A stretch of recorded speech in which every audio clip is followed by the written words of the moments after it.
Yeah. She's definitely scared of the collar. Yeah.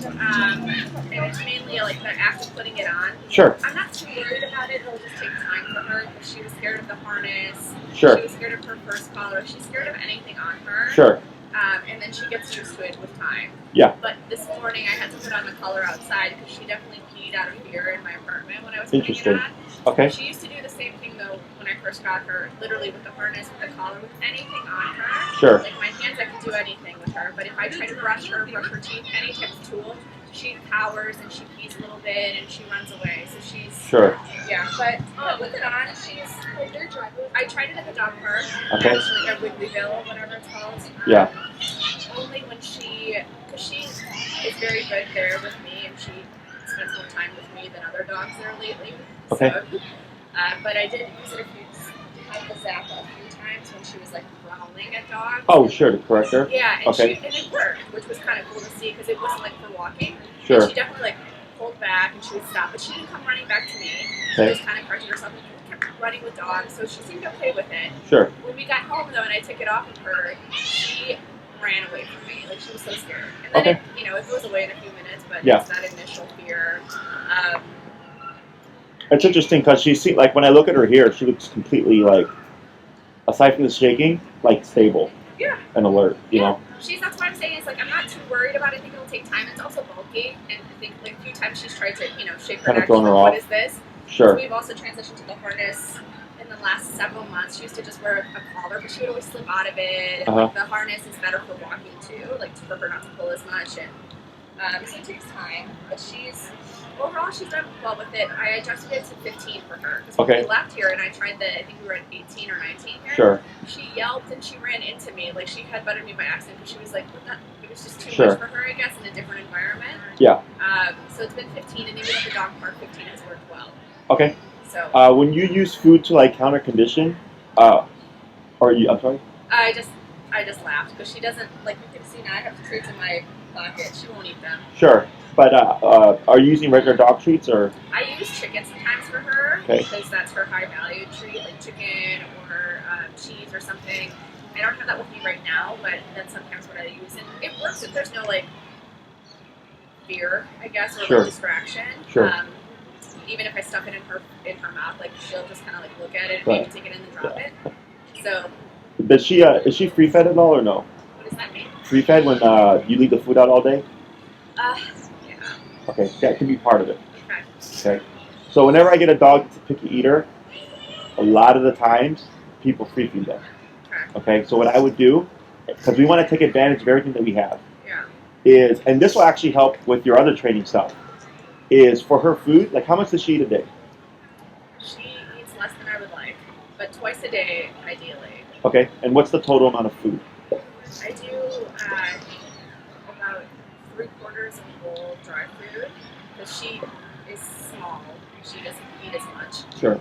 And then I put some wet food on top of it, and I just switch out the wet food, so it's not always consistent. Sometimes I'll do like a Stella and chili, or mixers on top, or I give her like chicken or something on top of it. Okay. So essentially a cup and a half of dry, and then wet food. Yeah. You're overfeeding. You think? Yeah. Because she eats all of it if she's hungry. Like if she's running around, for example, for evening time, she'll eat it all in like a bite. Sure. How much does she weigh? She is 30 pounds. 30 pounds? Yeah. Okay. Well. But she's also like, so I got her and she was 26. She gained some weight with me, but she doesn't eat very much. Like she'll kind of scoff at her food. That's why I think she seems so little and skinny to me. No, she actually looks like a good weight. Like, she's not overweight. I think she's good because like I'm looking at her chest. I'm not seeing any ribs really, which ribs don't really mean anything. People don't like seeing ribs, but ribs is just a lean dog. Yeah. Okay. Because my chow mix, she was 27 pounds, and she ate a cup a day. Okay. So, and you got to factor in that the wet food, I think it hits like a higher fat or higher protein percentage or whatever than the kibble. So what it sounds like is sometimes she doesn't eat, and then when she's hungry enough, she'll eat everything. Yeah. So then you create a kind of irregular pattern.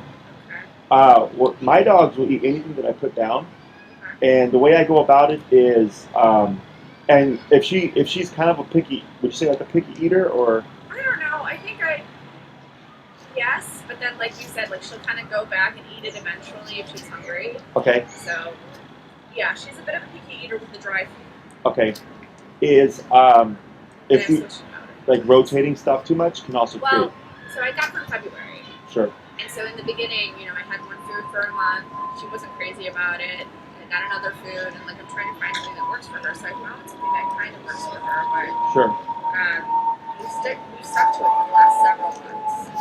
What I would do, and this will help. So like I rotate my dog's food as well. Every bag I switch the protein out, but they're not picky eaters. Like they'll eat whatever I put down. Is I would probably drop her down to a cup and a quarter to a cup and a half total for the day. Split the meal in two, it's fine. Put the food down for 5 minutes. If she doesn't eat, you put it away. Then you put it down for the next meal. Okay? Do not compensate. Don't put 2 meals in one. You keep doing that. That I do. Okay? And then, but give her 5 minutes. If she sniffs it and walks away, I automatically put it up, because then she's going to learn it's a limited resource. Okay? It usually takes like upwards of about 5 days before the dog realizes like, oh wow, this is like not around all the time anymore. And then you'll start to see she'll eat everything. And if I get a dog that eats most of the food or like only a portion of the food on a consistent basis, then that tells me that the owner's overfeeding. Because dogs are pretty good about only eating what they need. Every now and then I'll get like an emotional eater, where they eat too much. But dogs are really good about just taking what they need and leaving the rest. I thought that it was just because she didn't like the food, but maybe that's... No, I think it's a couple of things. I think it's because it's being left out. I think there's too much food. Potentially, rotating too much. That's like the least, or the one that I would say is the least likely to be the cause of that. But definitely the first two. Okay, and the reason why I suggest to do this is because like it'll elevate the meaning of food in general. Okay, so like if you want to use food for counter conditioning, which is not uncommon when a dog is too scared or stressed, they don't care about it. Yeah. That's common. Yeah. But I can make it more likely the dog will take the food if the value of it is much higher. Yeah. Does that make sense? Yeah. And then like I use human food for training, like chicken, cheese, pepperoni, hot dog, sausage, as long as there's no allergies. And I like to rotate all those things out so the dog is constantly like driven for like, oh, like, what else do you have for me? And that can be another thing that you can add in for her counter conditioning exercises, just to help with like the whole, the things being on her and stuff like that. Okay? But I would definitely start with just like the feeding routine and all that stuff. Okay? Yeah, easy enough. Any questions? No, that's easy enough. I just gotta not baby her. Yeah, that's the most common thing I deal with is clients who baby their dogs. I also think in part she's probably shivering. It's a little chilly out. Yeah, I was gonna say, it's probably time for her already to do the coat and stuff. I got her a raincoat, and that was like the funniest experience ever, trying to get that coat on her. Eventually I got it on her, and she just would run away, and she's so scared of things. Sure. Got it on her, and she just stood still the entire time. And I was like taking a video of her because I just thought she was cute. Oh, sure. And she just stared, like only her eyes would follow me. Her whole body was stiff. Yeah. It's like when dogs with the little booties. Yeah. She's like that. Yeah, she's like, I thought, I don't know much about her background. I thought she was a house dog, given how quickly she took to toys and furniture and how quickly she knew to like be outside. But I don't know. There's a chance that maybe she was outside. Sure. Okay. Anything else? No, I think that's it. No other major concerns. I think the fear will go away with time with the collar. And eventually too, it looks kind of scary because of the like giant bow on the side too. And it's sure. a little long. Sure. So and you can clip that, by the way. I will. I want to give it a little bit more time. Yeah, that's what I recommend. Yeah. And then you want to give yourself some leeway. Because I had one client cut it right by the notch, super difficult to put on. Yeah. And then when you cut it, you want to round it so that you don't have two sharp edges sticking out. Yeah. Okay? Alrighty. So I'll have you work with what you practice this week, and then we'll move on to the next thing, okay? She also sees the remote and like knows what's coming.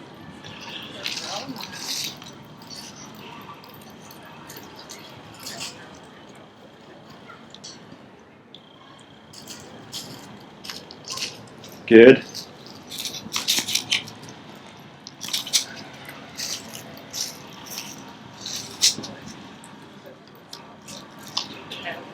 Good. Is that the pace you've been walking at, or? I go a little faster. Okay.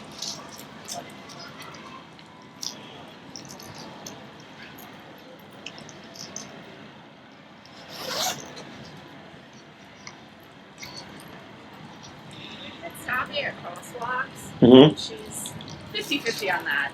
Like to sit down, I mean. Okay, the sit. Okay. Yeah. And it usually it's more of a, like if I have a treat, she's more likely to do it than with the Remote. hand and the remote. Yeah. Okay.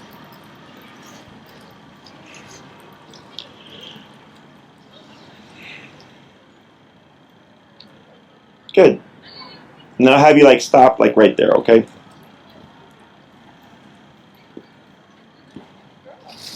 Good. So the walking looks good. So what we're gonna do today is add just a couple of things.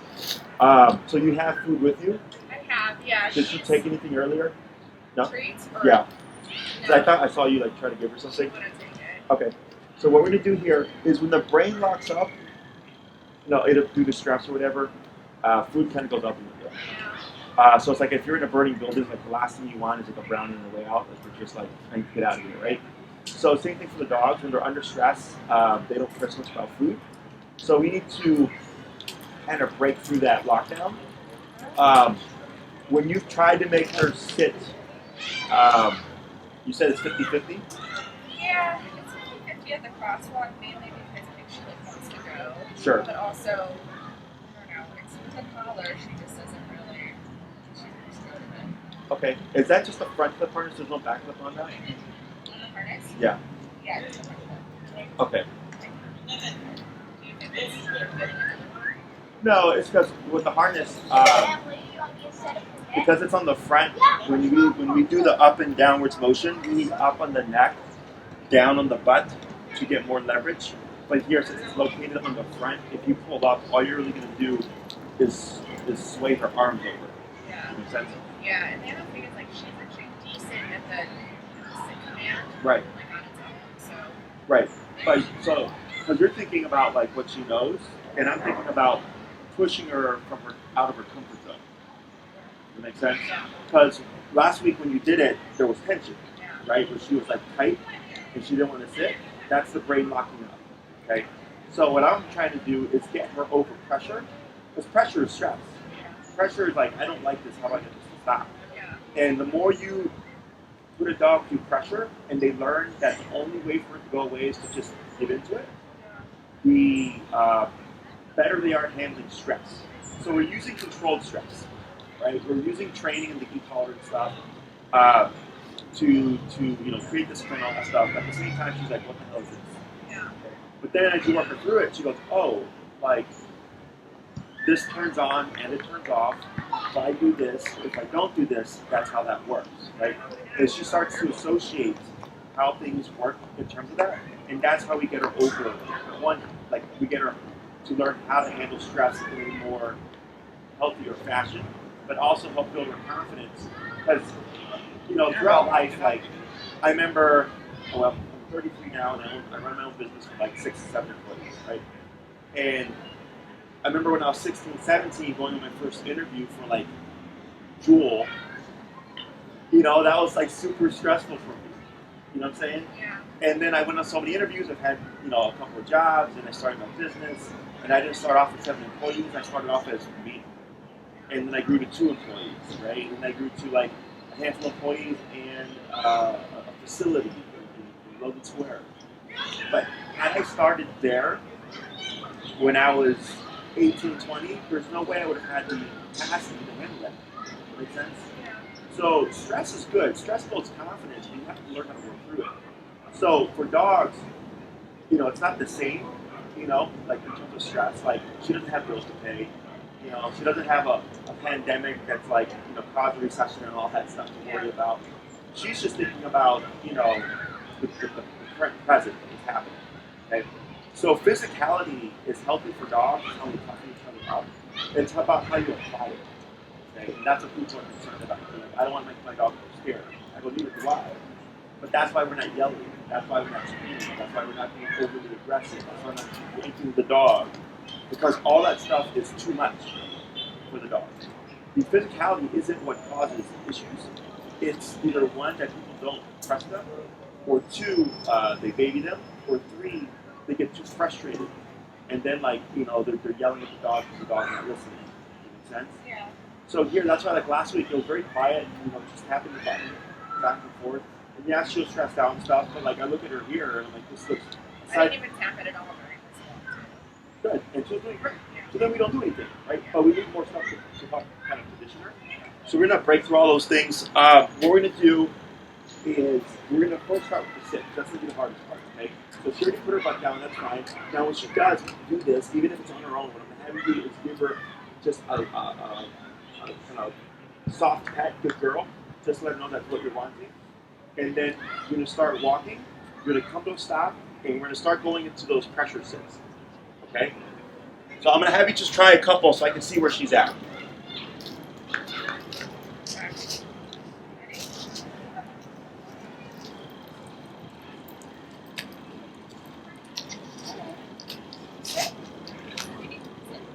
Yeah. Sit. Masha. Sit. Sit. Sit. Okay. Girl, Mash. Good job. So go ahead and get your remote, and we're not going to say sit. Okay. What you're going to do is, when you repeat too much, you disempower what you're saying. Okay. Sit, sit, sit, sit, sit, sit, sit, and then on the 10th time you say it, she does it. So then you always have to say it 10 times. Okay. We're going to cue it. Actually, we're not going to cue it because in heel, sit is automatic. Okay, and I only care about this when the weather is permitted. Okay, because obviously it's going to get cold, snow's going to come, and all that stuff. I don't care if the dog doesn't sit in those weather conditions because it's uncomfortable. But come back to spring and stuff, you want to reinforce it. Okay, this would be easier if you did your leash to your right hand with the remote, and then keep your left hand free. Okay, and then you're going to shorten your leash. Much so. A little bit more. Grab like the next knot up. With your... I also don't know how these knots really got there, to be honest. That's okay. Now, what you're going to do is lightly pull up on your right hand, right? So you start to feel some tension there. Yep. Okay, a little bit more pull, and then here you're going to go start to push down on her hindquarters. Okay, and then pull up more on the right hand. Yep. Yep. Yep. There you go. Now praise. Add a girl. Praise. Good. Okay. And you're going to start walking again, and we're going to repeat that exercise, okay? Keep the leash in the same hand. Yes, and you can relax. And we just need her to move so that we can get her to stand. That's correct. Good.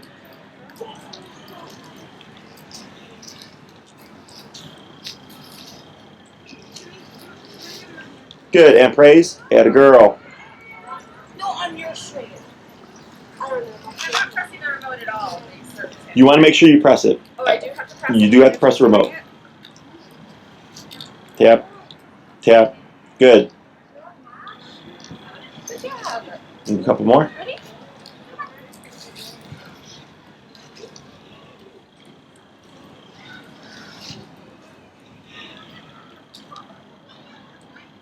That's fine. Praise her. That's fine. So if she does it without you, like that, she already started to put her butt down, right? That we don't do anything because she's already doing what we need her to do. But you would still praise. Okay? Let's try one more.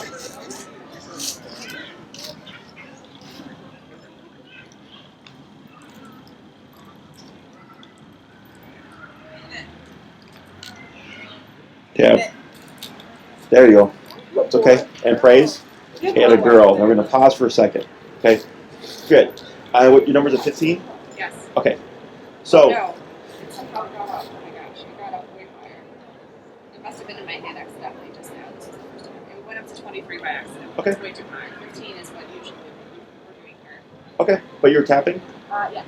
Okay. Just now, because she saw the dog, and the dog was distracted. Okay. So every time you're pulling up and pushing down, you want to tap. Okay? The tap is what's going to toughen up Masha. Okay? I know it's hard for people to believe, but you understand dogs bite each other. So here, light up, tap, and then I'm having you go down to 10. I think I'll mention too, and I don't know if it's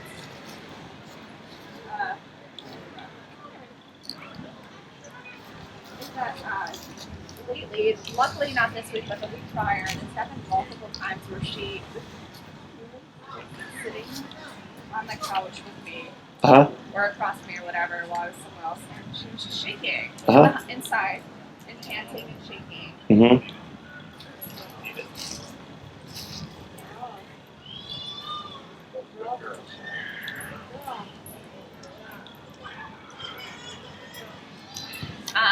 So she's got a lot of nervous energy, and I'm trying my best to create an environment that's not conducive to that. It's hard. Right. So, and this is the hardest part for people is being indifferent. Okay. So, dogs correct this kind of energy if it becomes too much. Yeah. They will target it. Okay. Because in the animal world, there's no sympathy. They don't like if a dog has 8 puppies and one of those puppies can't make it to a nipple to get milk, puppy don't make it. So that's the animal world. And I'm not saying to be like that to your dog, but it's just being indifferent. So for instance, my pit hates fireworks. Okay? There's nothing I can do to make it like fireworks. And her safe place is her kennel. But if I'm somewhere where there is no kennel for her, her safe place is me. And what she'll do is she'll tuck into me, and I'll just cradle her. But I don't pet. So by cradling, I'm providing a sense of security. But I'm not cooing at her. I'm not trying to baby talk to her. I'm not petting. So I'm not trying to reinforce, yes, you should be anxious right now. Does that make sense? Yeah. It's more so I know you're anxious, and I'm here for you. Okay. Does that make sense? Yeah. So yeah, I'm not saying tonight not be there for your dog. Yeah. I'm saying we're changing the way we're going to be there.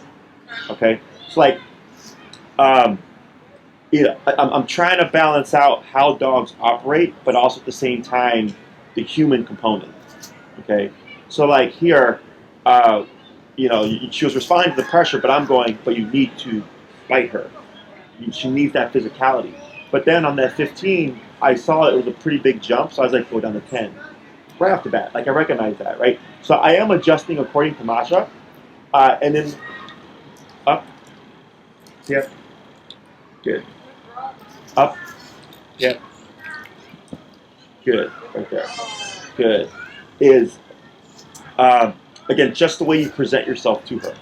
Okay? So, like, all that was perfect. She got up, you pulled up, you tapped the button. She put her butt down. Repeat, right? And then you're like, the girl, right? But your energy is neutral. You know what I'm saying? Yeah. It's just not the, like, coddling. Yeah, I try not to coddle her. I think I just get nervous that, like, out of nowhere she'll just start panting and shivering. It's going to happen. Yeah. I mean, think of it this way. Like, it's like, being a parent and, like, saying, like, I never want this child to ever be sad in their life. Like, that's BS. Like, the child's going to get sad.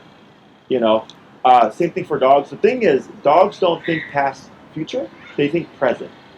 Okay? And then she doesn't dwell on it either. Okay? So that use that to take that weight off of you. Okay? Is that if she's going through that, one, I'm thinking to myself, is she going through this in a way that's going to help her get better? Right? So, like when people expose their dogs to environments and the dog is under constant stress and that they're stuck, I would stop doing that because you're not getting anywhere. You're just putting the dog under stress for no reason. But then when they come and like we're doing remote stuff and I can snap the dog out of it, that's different because now the dog can actually confront the stress and get over the stress. Now that would be conducive to like the dog's benefit. Does that make sense? So whenever you're doing something, it's really just thinking like, is this going to help her or not? Okay, and in some cases, it's counterintuitive of what would help her. Okay, so like if she's being really stressed and anxious and pacing around, I would make her not move for a bit because anxiety wants to move. Yeah. So then I counter it. So then when she's sitting still, she's saying, okay, I don't have that outlet for this anxiety, so it's got to go out somehow. She starts panting and letting it out, but then she's realizing like, oh, there's no reason for me to be all over the place. Okay. So we're going to do a bit more of this back and forth here, getting her to automatically sit every time you can go stop. You're not going to use any words. And what we're going to do now, because she was responding well, is light pull up on that leash with the tap of the button to get her to put the butt down without the hand on the button. Okay? Go ahead.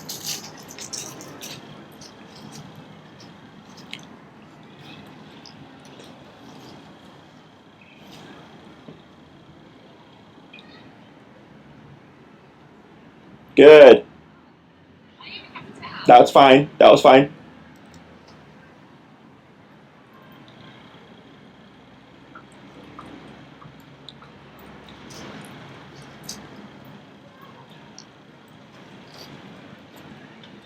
Good. We'll try 3 more.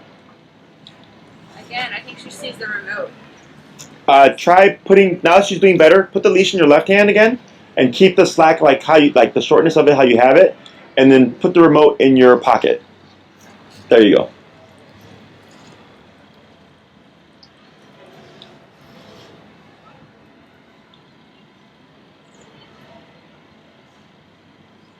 Tap.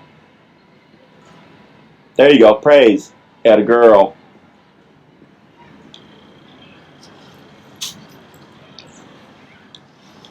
And shorten just a little bit. Grab up by the next knot. There you go. Good. Praise. I was about to tap.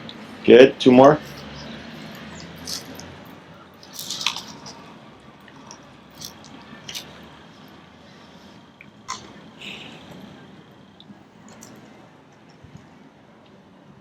Good. Also without a tap. She's so scared of everything that I feel like she sees the thing and It's okay. doesn't want to see it again. Do it again. There you go. Good. I'm going to have you go down to 7. What's interesting is that we were I think 18 last time, the first time. Sure. Okay.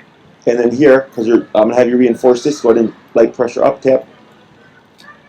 Tap. There.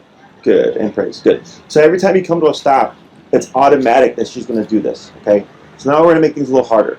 So everybody's always like, oh, the dog did it without a tap. The dog did it without a tap. And I'm like, I want as much taps in that dog as possible. Okay? You also have to think, you have a behavioral case. Yeah. Right? And you have to think of the like the instance of the waiter. Yeah. Okay? Is in order to get to that part and resolving that issue, this is a big part of it. Yeah. It's physicality. Okay? So in order for her to be in a headspace where she has to be like contained and not feel like I need to like do this response when someone startles me from behind, she has to be to some degree concerned. Okay, and we create that concern or caution through the physicality. Okay, so like for people driving, like if they see a cop car, they go the speed limit because they don't want the consequence of getting a ticket, right? Because as humans, we have other things that are consequential aside from like physicality. You know, there's like financial consequences, right? I'm like, oh crap, I got to pay for like $100 speeding ticket or whatever. I don't like that, so I don't want to do that, right? Whereas dogs don't have that kind of notion. They don't have monetary value. It's all about just, did it hurt or not, right? So like if I'm dealing with a dog that's extraordinarily reactive and we're using physicality to stop it, like sometimes we're up there before the dog finally goes, fine, this isn't worth it, you know? So anytime she does give you the opportunity, you want to take advantage of it and always kick in with that remote, okay? Because you have to think about that end goal, okay? Otherwise, if it's trying to like, I'm not saying she did a lot of great ones that didn't need a tap. I agree, right? But for me, I'm going, because I know the problem that we have, I'm going, I need more things to tap her for so that we don't see that problem. Okay. Does that make sense? Yeah. Okay, so now what we're going to do, same spiel, except now when you come to a stop, you're not going to lift up anymore. You're actually going to jump to the tap first, okay? You're going to go tap, tap, to see what she does. If she starts to put that butt down with no leash pressure, perfect. Otherwise, if she doesn't, then you'll keep tapping and then apply the leash pressure. So we're reversing the pattern. Okay, it was leash pressure then tapping, now it's tapping then leash pressure. Okay? Whenever you're ready. I'll walk a little bit this way if that's okay. Yep, it's fine.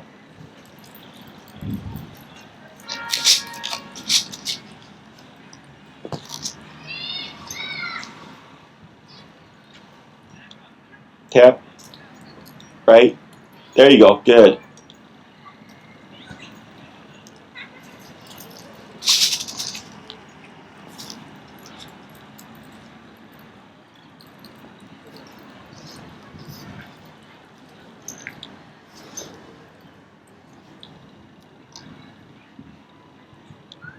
There. That was a good one. Good girl.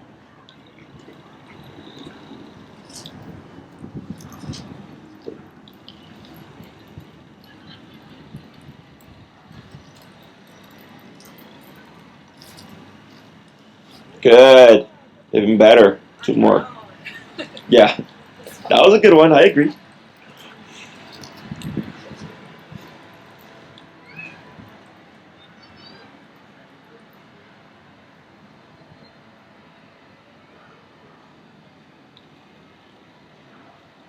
There you go. Good. Good.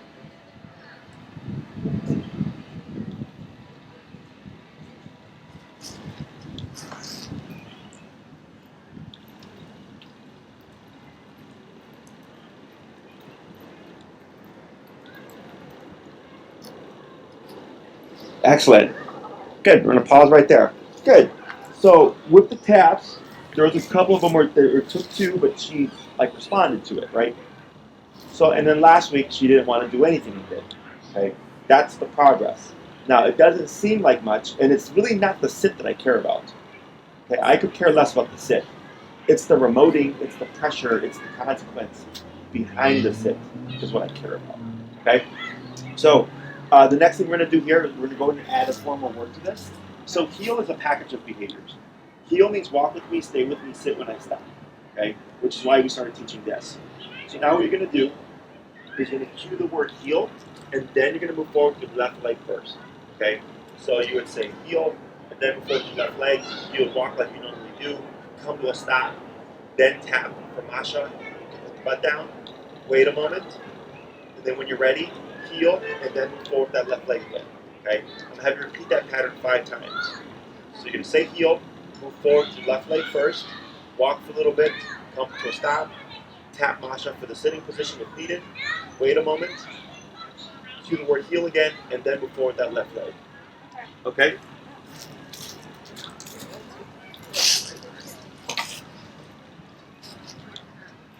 Good. And a girl.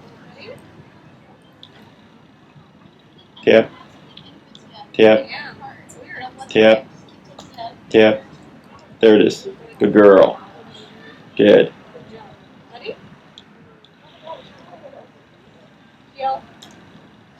Good.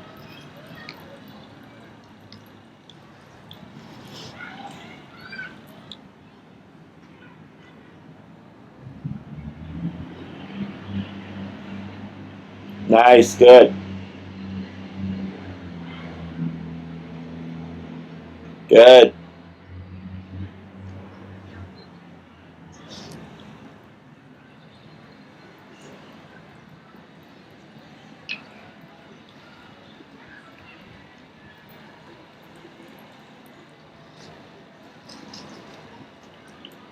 Good. Were those 2 taps? Yes. More space. Okay. So think tap, tap, tap.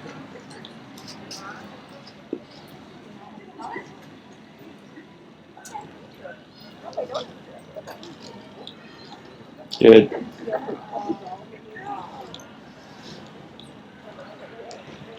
Heel.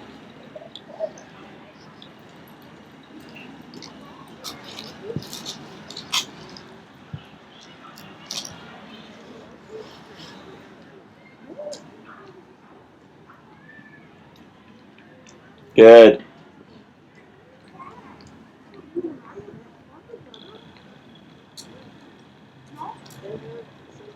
Good.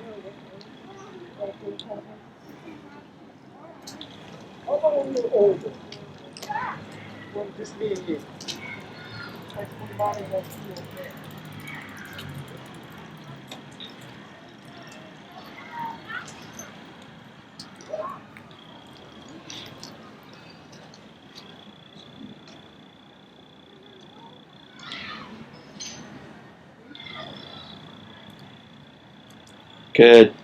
Was it like 3 taps there? Yeah. Good. So now you have like a formal on switch. Okay. So we're going to teach a couple more things. With the heel, there's specific ways of turning.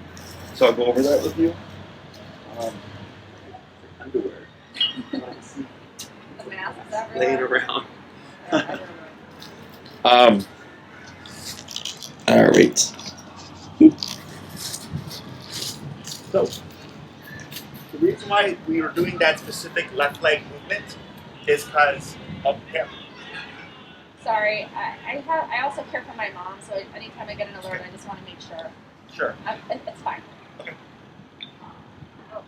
Yep. There you go. Now pressure. No, she got it. Atta girl. Okay. No worries. So the reason why we're doing the heel with that left leg is because dogs have a wider periphery than we do.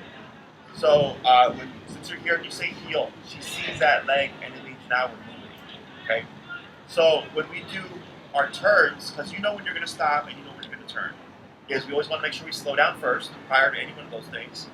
But when we make specific turns, like to the left or if we're going the opposite way, we want to use our legs to communicate with Masha what we're doing. Okay, because dogs communicate through body language. So once you cue the word heel and you're walking, we're going to start the crossovers first. Crossovers are the hardest for most people. This is where you'll be crossing over Masha. Okay, so you'll be turning left. Is when you're walking, you're going to slow down, of course, and you're going to cut with your right leg at a 90-degree angle, like this. Okay? Then left leg, you're going to cut again, but going the opposite way. Then it'll be right, left, right. Okay? You would slow down, right, left, right.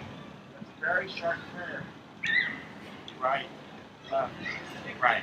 So if you were to be on a sidewalk, like an actual regular sidewalk, you would stay within that space. Okay? They have an awful stuff. So for the pivots,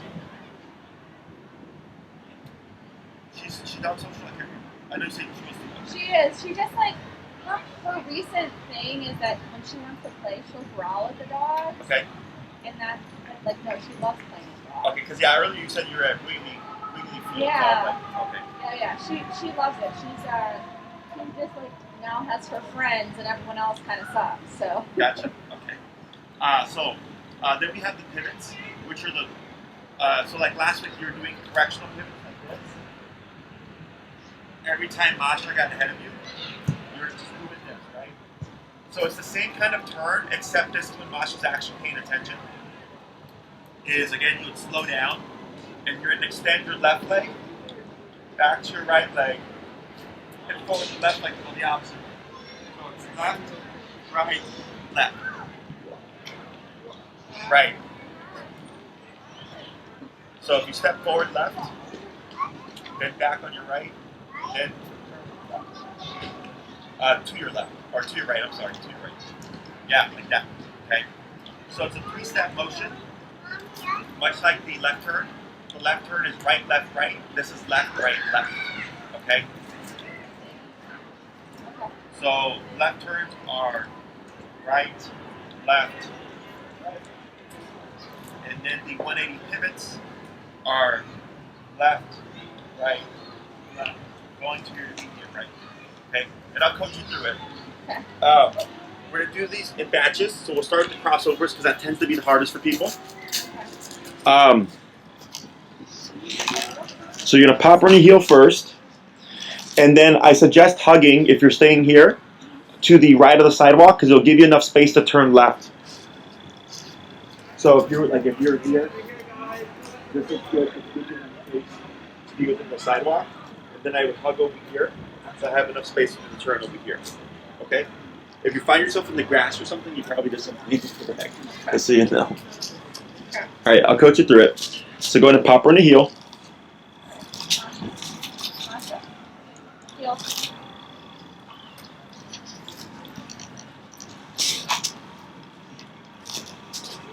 Right, left, right. Very good. Yep, and then go ahead and pick up your pace. There you go. Good.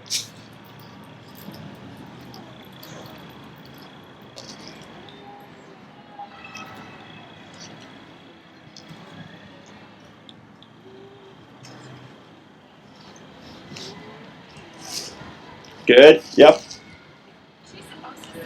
It's okay if she does. Some dogs get confused.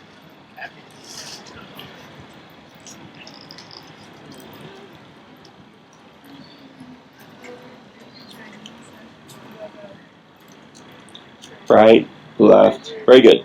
There you go. So that one she didn't sit because now she's starting to figure out the pattern here. I saw her thinking about it. Yeah.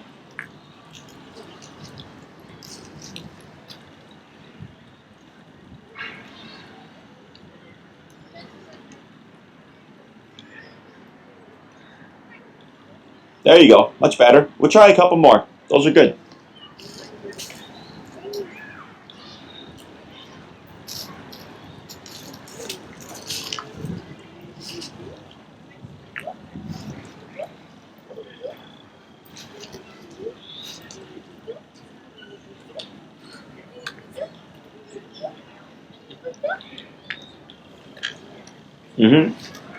Good. We'll try one more.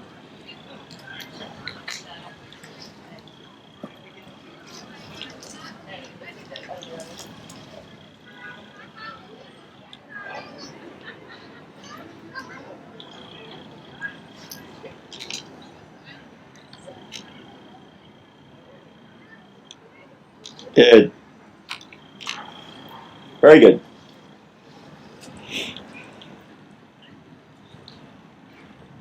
So now, go ahead and come to a stop. Good. Is now you're going to do the pivots. Okay, that's going to be the left, right, left, going to your immediate right.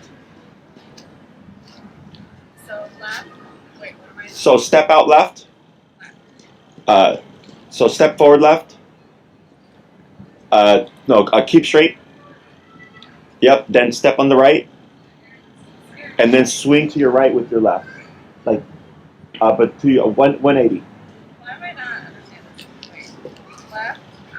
Right, and then 180. That there you go, like that. Yep. Okay. Go ahead. Heel.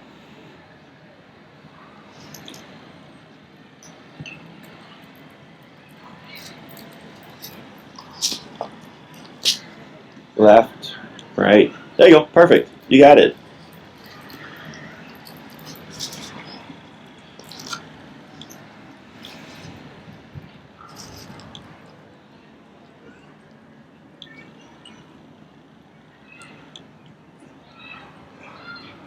Good. Excuse me.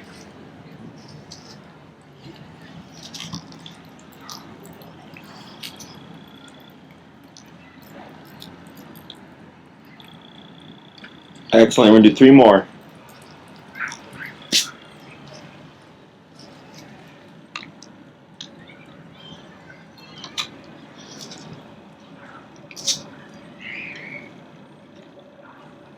Good.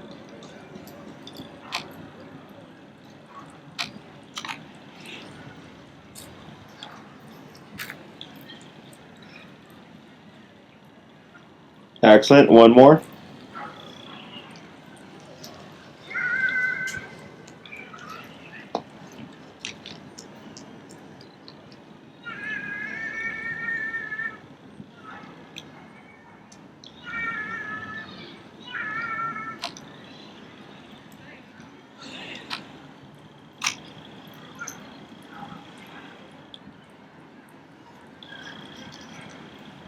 Good. And come to a stop.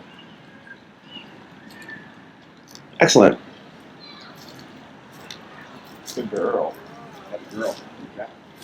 So, on the first few of the left turns, like she was auto sitting, she didn't know what was going on. But once she realized, like, oh, you're keeping momentum and you're turning, then she started going with you, so she picked up on that real quick. But some dogs do that as habit, like they'll come to a sit. It's technically, it's wrong obedience-wise. I personally don't care, as long as the dog completes the turn with you. Okay? So what we're going to do now is same deal, except I'm going to have you switch between the turns. Okay? So you'll do them randomly.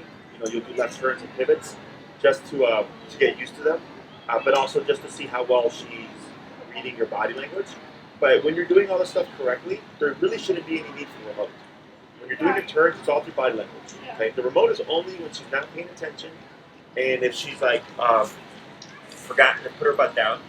Yep.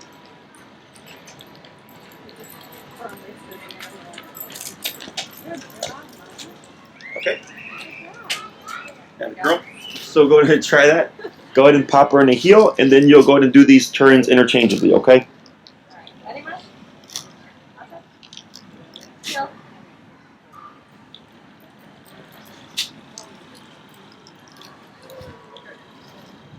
Good pivot.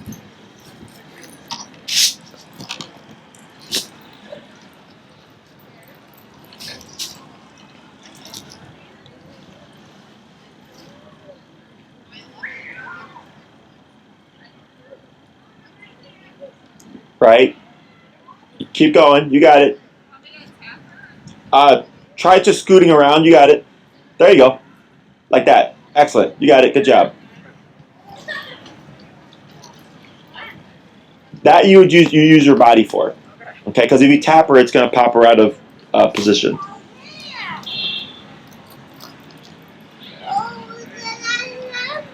Good.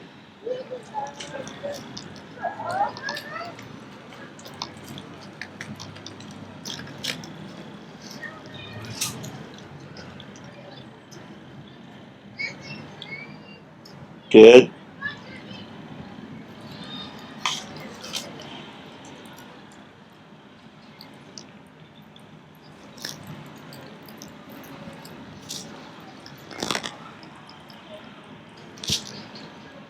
Good. Just a few more. Good pivot.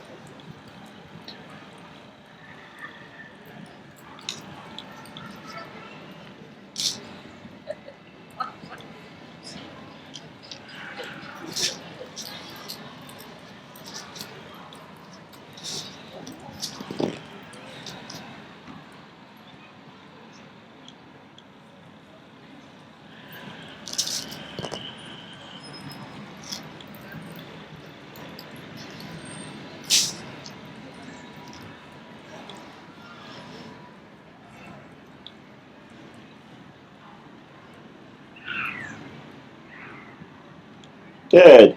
Go ahead and bring Masha back.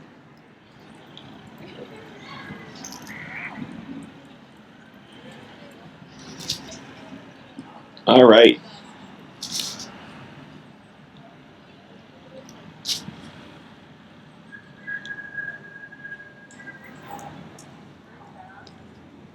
Tap. Tap. Tap. Light pressure up. Tap.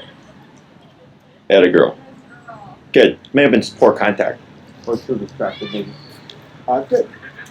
So that's the concept of healing. Okay, so there's two parts to it. There's Masha's part, which is she just needs to pay attention to you. That's what we focused on last week, just those terms. Okay. Now this week was adding that formal cue of heel to turn everything on. So technically, if you walk outside and don't say anything, technically Masha will keep moving, do her thing, because she's free until you cue that word. Okay. The off switch, I think we're using the word break, right? Yeah. Or do you have the one from before? Not really. I just kind of. I'm trying to see consistent with it. So, break is fine. Okay. So yeah, some people say okay, some people say free. I say break, but break means her job is done. She's free. That's the off switch to command. So let's say you walk outside, and she did her business first, and you're just kind of meandering for a while. That's fine. And then once you use the word of heal, then everything will kick into effect. Okay. And at that point, Masha should be at your side, automatically sitting, weather permitting. And then for you, it's your responsibility, of course, to make sure that you reinforce all that stuff. Okay. I did like that you're doing more taps and not jumping straight to that leash to get her to sit, so that was good. The more taps she gets, the faster she gets over the collar. Okay. People, of course, tend to use it sparingly or when the dog's at their worst, and if you do that, then it's like the dog never gets over the tool itself. Okay. So, but she was doing really good. She turns well. Now when you walk with Masha, all these things factor in. So when you're walking with her and it's like, I'm going to turn left now, you would slow down, use that body language to lead her and let her know like what you're doing. Okay. If you slow down and Masha keeps going, and your intention is to turn left, you'd want to turn back to your side, because you'll kind of get stuck like what happened over there, where you were turning and then she was kind of ahead of you there. So if she's really passing you, it's not going to work at all. Then you have to turn and try to get it back to that right position or to correct position. Okay. and then try going back for that turn. I think here, the reason why we do two types of U-turns is because you won't always have the space to make left turns or be able to do the 180 pivot. So it gives you an option in case you need either one of those, okay? If you're doing a soft left turn, you would simply just turn left with your right leg and keep going that way. If you're making a soft right turn, you would simply just turn your left leg like this and then left this way, okay? The crossover and the pivots are the ones that need a little bit more nuanced leg movements. Questions about any of this? Yeah, I'll get her a little sweater. I suggest in the beginning of your walks, you would do a quick warm up. Start with a few heels with the left leg, have it down, then heel to left turns 5 times, and then heel. And then a little bit of space like this, and then start your walk, just to get those turns into your muscle memory. Okay.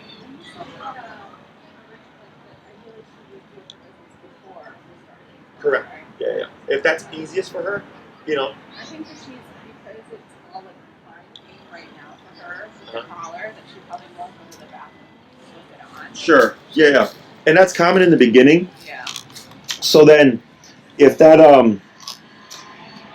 like let's say you start to see her actually pottying with the collar on, what does that tell us? She's over it, or like she's getting more comfortable. Yeah. So, behavior like things like that give us an idea of where she's at emotionally with the collar. That's why exposure is so important. And you can even have her like wear it and not do anything with it.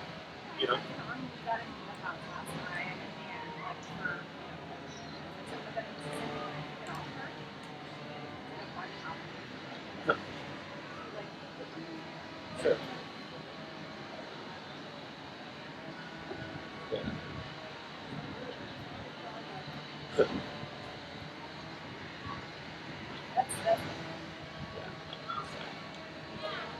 Otherwise, like from what I'm seeing from her, like her posture is good, her ear placement, like she's alert, she's not like timid or anything like that. It's just little things like that. And then also adjust the feeding schedule. See if that helps with everything else. Any questions? No.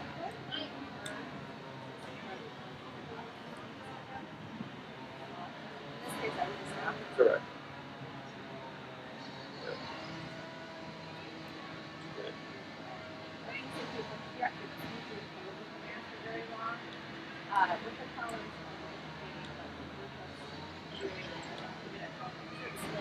All that. She can do it if she like get something out of it. That's exciting. And she's like, all right, I really want to do this. Yeah, because that's more of a, I'd say like more of a game. I'm not opposed to that stuff. Like it's fun, but obedience is meant to have function. Like sin is meant is this. Like you're here no matter what's going on, and you don't move. But like the other stuff is more so like for most people it's trick stuff. But really, it's supposed to have function. Like if I tell a dog to lay down, like they're not going to move for like 2-3 hours. Like that's how that down really is. It's a command that's meant to be held for an extended period of time, not so much like the trick thing. But you can keep doing that. Because I have no issues with that stuff. But definitely, when you're outside and you're employing these things, you have to reinforce them to the degree that we've taught them. If it's raining or if it's snowing or it's too cold because it's uncomfortable for her to put down, I don't care. But come the springtime when we can reinforce things again, we definitely do that. Okay? Questions?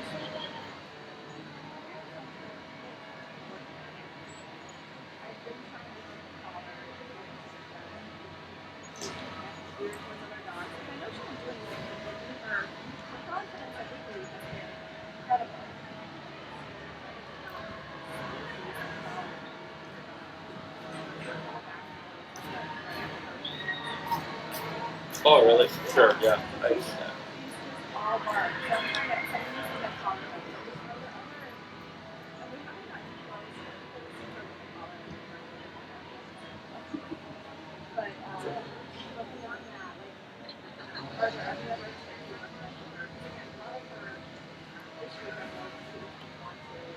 Attention? Yeah. Yeah. Well, like right now, probably stand standing here fine the whole time, but she probably wouldn't want love. Right. So next class we'll start the touch sensitivity stuff. Okay. I'll have my sleep with me so I can make contact with her. If you'd like for that one, if we're going to focus on touch sensitivity, if you wanted to work with more people other than me, you can come to my facility. Well, maybe actually, no, because I'm here all day. We'll have to figure it out.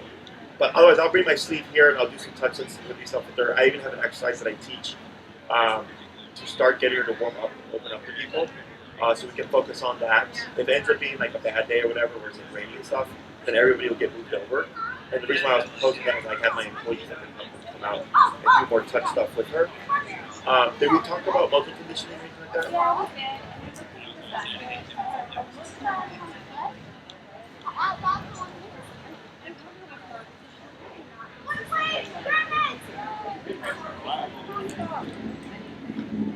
She's so scared of it. Or I thought about the muzzle. I don't know. Well, the problem you're going to have is when when you ask people to pet her, because that's the thing, is dogs, it's funny because people will pet dogs with no permission, no problem. But the moment you ask someone to pet your dog for a reason, they won't do it. Okay? Because they're going to worry about the risk of being bit. If you're like, oh, well, she's kind of antisocial and this and that, like people are going to think, well, your dog might bite. And that's where the factor comes in. Like I have a sleeve that protects me. Like I don't care. But when it comes to, but I'm not going to be, she needs more exposure to people touching her in order for her to get over that. And then that's where you're going to have an issue.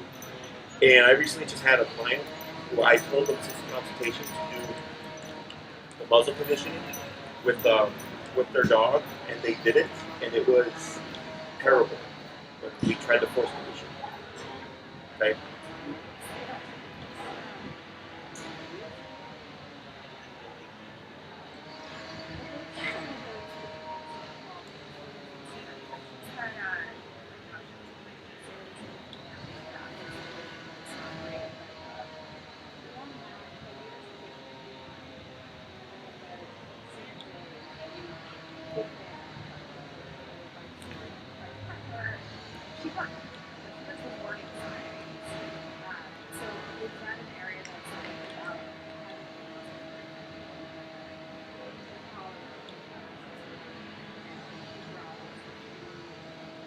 You can correct it, but the problem you're going to have is that she's not going to have the outlet.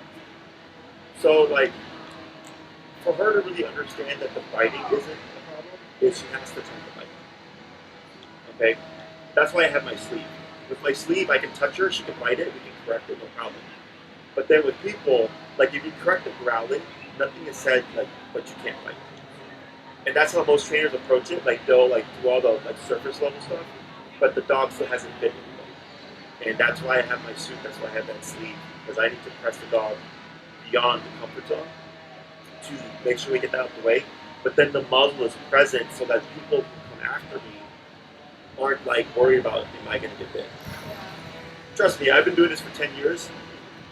If you don't do the muzzle, it's going to be very hard for you to get people to do that for you, the touch part.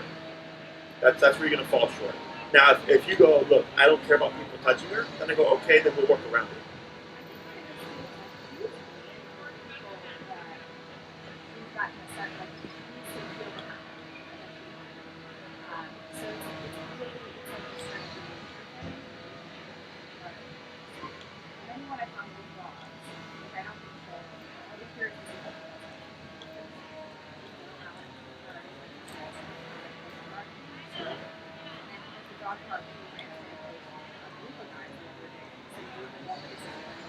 Yeah, because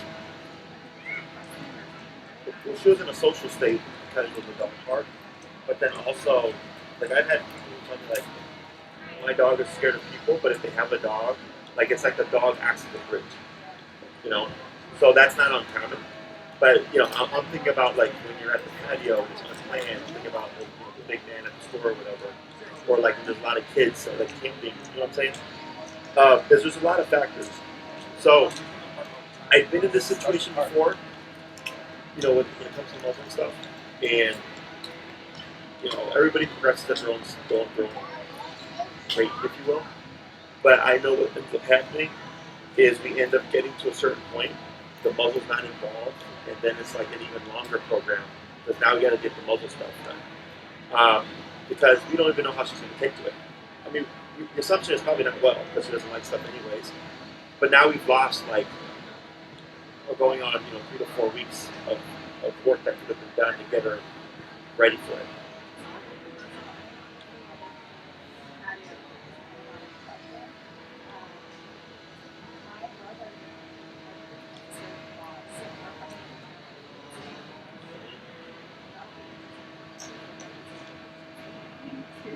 Sure.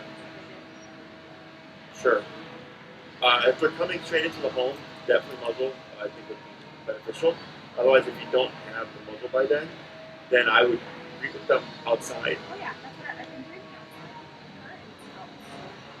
Anytime I have a friend over. Yeah.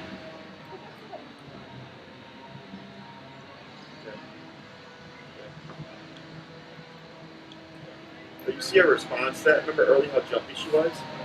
Yeah. Yeah.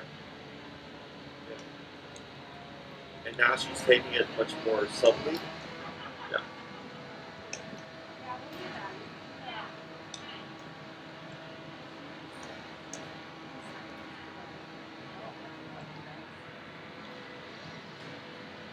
Yeah. Go ahead and order it, start the conditioning stuff.